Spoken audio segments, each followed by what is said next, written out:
Bible చదువుకుందాం. మత్తయి సువార్త 5వ అధ్యాయం మొదటి నుంచి. ఆయన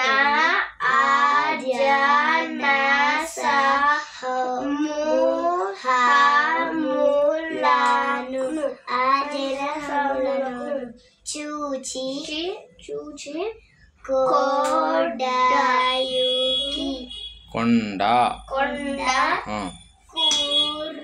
ఎక్కి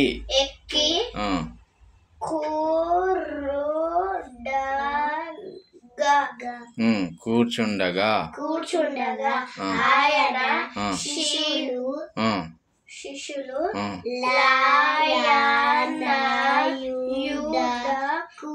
ఆయన యుద్ధకు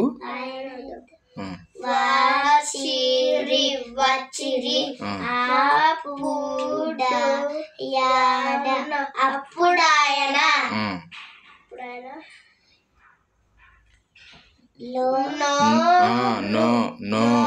నోరు తెరచి ఇలాగా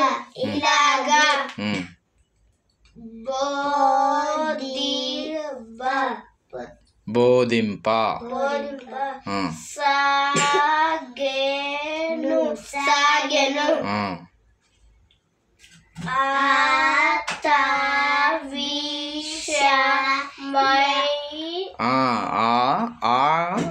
తాకింది ఏమవుతుంది?